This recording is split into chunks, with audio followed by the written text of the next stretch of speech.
नमस्कार दोस्तों Singh triple star tutorial में आपका एक बार फिर स्वागत है। दोस्तों, आज के इस वीडियो में हम चर्चा करेंगे कि सरकारी कर्मचारियों को अर्जित अवकाश किस प्रकार से ग्रहण करना चाहिए कि वह वर्ष के अंत में लैप्स न हो और उनके अवकाश खाते में जो प्रेस्क्राइब 300 डेज का लीव है वह बैलेंस होता रहे। उन्हें कब अवकाश पर जाना चाहिए और अवकाश को कितना ग्रहण करना चाहिए, यह सब हम इस वीडियो के अंदर जानेंगे। दोस्तों, गवर्नमेंट कर्मचारी जिन्हें 60 दिन का अर्जित अवकाश एक वर्ष में दे किया जाता है, इसमें मोस्टली जो आर्म फोर्सेस के कर्मचारी होते हैं वह कवर होते हैं, जहां 6 डेज वीक होता है और उन्हें 60 दिन का एक साल में अवकाश मिलता है। 60 दिन में से वह केवल 30 दिन का अर्जित अवकाश ही एक साल में अपने अकाउंट में जमा कर सकते हैं और जिन कर्मचारियों को 30 दिन का अवकाश मिलता है वह 30 का 30 पूरा अपने लीव अकाउंट में जोड़ सकते हैं। तो सबसे पहले हम जानते हैं कि किन कर्मचारियों को 30 दिन का मिलेगा और किन कर्मचारियों को 60 दिन का अवकाश मिलेगा।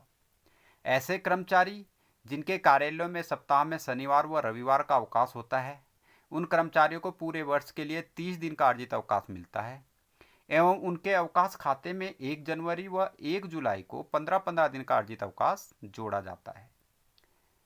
अब 60 दिन का किनको मिलता है उसके बारे में जानते हैं। ऐसे कर्मचारी जिनके कार्यालयों में सप्ताह में केवल रविवार का अवकाश होता है, उन कर्मचारियों को पूरे वर्ष के लिए 60 दिन का अर्जित अवकाश मिलता है एवं उनके अवकाश खाते में 1 जनवरी व 1 जुलाई को 30-30 दिन का अर्जित अवकाश जोड़ा जाता है। जो इन कर्मचारियों को 60 दिन का अर्जित अवकाश मिलता है उसमें जैसे CAPF के जितने भी जवान हैं वह और 6 डेज वीक वाले ऑफिसर्स हैं। जो नियम है, नियमों के अनुसार सरकारी कर्मचारी को अपने अर्जित अवकाश खाते में 300 दिन का अर्जित अवकाश जमा करने की अनुमति है। इससे ज़्यादा दिन का अगर अर्जित अवकाश जमा होता है उसके लिए कोई भी लीव इनकेसमेंट नहीं मिलता है। लीव इनकेसमेंट कब मिलता है अर्जित अवकाश पर? जब भी कोई सरकारी कर्मचारी सेवानिवृत्त होता है या वॉलंटियर रिटायरमेंट जाता है या अदर्स उसके बेस पे रिटायर होता है। जिस माह में सरकारी कर्मचारी नियुक्त होता है तो उस महीने का कोई भी अवकाश कर्मचारी को नहीं मिलता है। चूंकि अवकाश को एडवांस में 6 महीने का जोड़ा जाता है अवकाश खाते में, इसलिए अगर फर्स्ट छमाही माना कोई कर्मचारी है वह फरवरी में अपॉइंट होता है, माना 10 फरवरी 20 फरवरी, तो फरवरी का उसको कुछ मिलेगा ही नहीं। तो ऐसे कर्मचारी को ज्वाइन करते हुए जो प्रथम छमाही के अवकाश की गणना है वह किस प्रकार से की जाएगी वह देखें।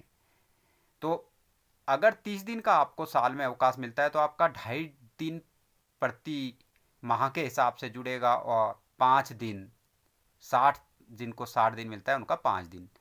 तो फरवरी माह के लिए अर्जित अवकाश तो 0 हो गया, क्योंकि इसमें जिस महीने में अपॉइंट होता है उसका मिलता नहीं है।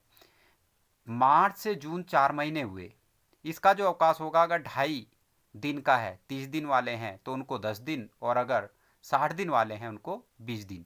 तो फर्स्ट हाफ का आपका जो अवकाश जुड़ेगा वह 20 दिन जुड़ेगा, 60 डेज वाले के मामले में बता रहा हूँ, और अगर 30 डेज वाले हैं उनका 10 दिन आपके लीव अकाउंट में जुड़ जाएगा। जब अर्जित अवकाश को अर्जित खाते में जोड़ा जाता है और यदि उसमें कोई फ्रैक्शन आ जाता है, यानी आपके जो टोटल्स हैं नंबर वह 11.5 दिन आ जाता है, तो उसको राउंड ऑफ नेक्स्ट उसमें किया जाता है डे में, यानी 11.5 दिन को हम 12 दिन में जोड़ेंगे और आपके खाते में 12 दिन जुड़ जाएंगे। जिन कर्मचारियों को वर्ष में 60 दिन का अर्जित अवकाश मिलता है उन्हें वर्ष में कम से कम 30 दिन का अर्जित अवकाश ग्रहण कर लेना चाहिए। यदि वे ऐसा नहीं करते हैं तो नियमानुसार 30 दिन का अर्जित अवकाश लैप्स हो जाएगा और केवल 30 दिन का अर्जित अवकाश ही अवकाश खाते में जोड़ा जाएगा। तो ये ध्यान रखें कि 60 दिन के जो कर्मचारी हैं उन्हें 30 दिन का एक साल में अवकाश ग्रहण करना आवश्यक है। अब प्रश्न उठता है कि अर्जित अवकाश को कैसे ग्रहण करें कि वह लैप्स न हो। जिन कर्मचारियों को वर्ष में 60 दिन का अर्जित अवकाश मिलता है उन्हें 31 दिसंबर से पूर्व हर वर्ष के 31 दिसंबर तक कम से कम 30 दिन का अर्जित अवकाश ग्रहण कर लेना चाहिए।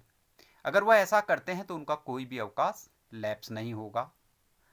अन्यथा 31 दिसंबर तक 30 दिन से कम ग्रहण किया गया अवकाश लैप्स हो जाएगा।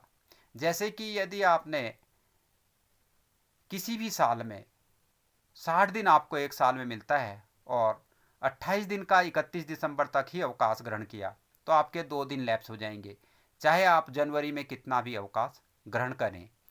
लेकिन 31 दिसंबर से पहले आपको 30 दिन का अर्जित अवकाश ग्रहण करना आवश्यक है।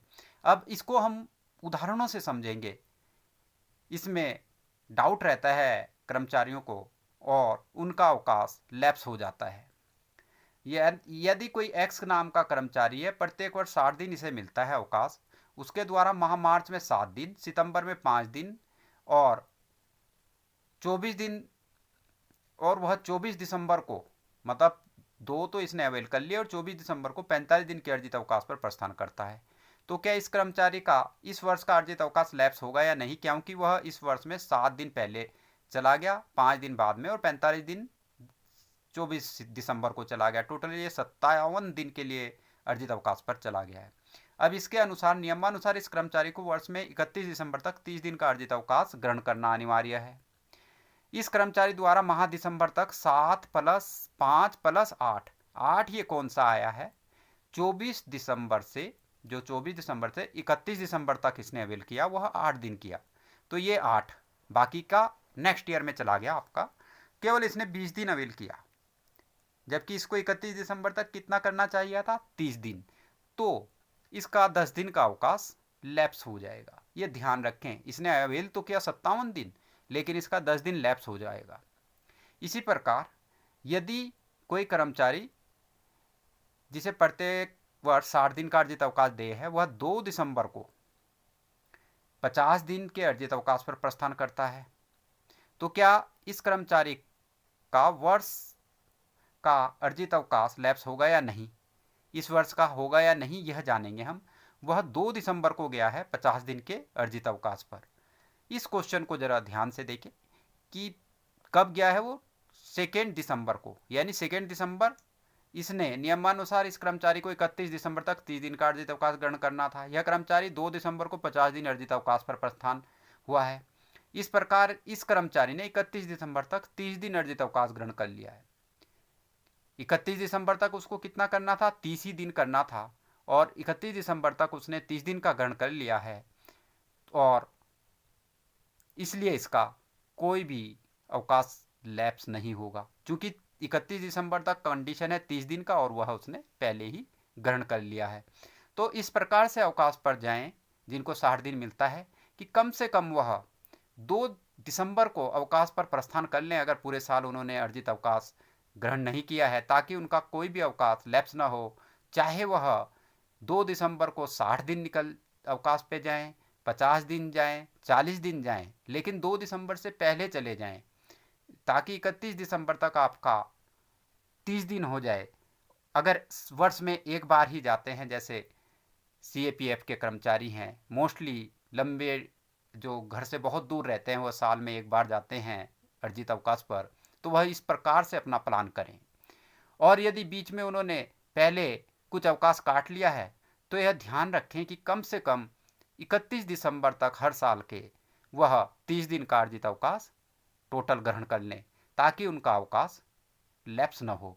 लैप्स अवकाश किसी भी खाते में नहीं जुड़ता है, इसका गवर्नमेंट कर्मचारी को बहुत नुकसान होता है। यदि एक और एग्जाम्पल देख लेंगे, यदि कोई एक्स कर्मचारी को प्रत्येक वर्ष 60 दिन अर्जित अवकाश लागू है और वो 15 दिसंबर को 55 दिन के अर्जित अवकाश पर प्रस्थान करता है, तो क्या इस कर्मचारी का इस वर्ष का अर्जित अवकाश लैप्स होगा या नहीं, क्योंकि वह इस वर्ष में 55 दिन के अर्जित अवकाश पर प्रस्थान कर गया है। अब 15 दिसंबर को यह गया है, ये ध्यान दें कि 15 दिसंबर को गया तो इसने 31 दिसंबर तक कुल 17 दिन का अर्जित अवकाश ग्रहण किया। तो इसको 31 दिसंबर तक कितना करना था, 30 दिन का। तो 30 में से 17 घट जाएंगे तो इसके 13 दिन लैप्स हो जाएंगे। ये ध्यान रखें कि अगर आपने 31 दिसंबर तक 30 दिन का अर्जित अवकाश ग्रहण नहीं किया तो जितना कम ग्रहण अर्जित अवकाश आपका होगा वह लैप्स हो जाएगा। तो ऐसी गलती न करें और अवकाश को प्लानिंग से अर्जित अवकाश को ग्रहण करें, ताकि आपका जो लीव अकाउंट है उसमें आपके रिटायरमेंट के टाइम पे कम से कम 300 दिन का अर्जित अवकाश शेष रहे, ताकि जब आप रिटायर हों तो इसका इनकेसमेंट मिलता है, इसका पैसा मिलता है, आपको फुल पैसा मिले। क्योंकि जो अर्जित अवकाश का पैसा मिलता है उसमें रिटायरमेंट के टाइम की जो आपकी बेसिक पे है और उस पर डीए है वह जुड़कर मिलता है और वह एक बहुत बड़ा अमाउंट होता है, तो जो कि आपके रिटायरमेंट की जो लाइफ को सेटल करने के में एक अहम भूमिका निभा सकता है। तो यह ध्यान रखें कि अपने अर्जित अवकाश को सोच समझ कर ही अवेल करें और 31 दिसंबर तक अगर आपको 60 दिन वाले ऑफिसेज में आप कार्यरत हैं तो 31 दिसंबर तक 30 दिन का अर्जित अवकाश सबसे पहले ग्रहण करें, ताकि आपका अवकाश लैप्स न हो। दोस्तों, मैं अपने चैनल के माध्यम से आपको नई नई जानकारियाँ देता रहूँगा, इसलिए आप मेरे चैनल को सब्सक्राइब कर लें और अपने दोस्तों को भी शेयर कर सब्सक्राइब करने के लिए कहें, ताकि वह भी मेरे चैनल के माध्यम से नई नई जानकारियाँ सीख लें। धन्यवाद। जय हिंद, जय भारत।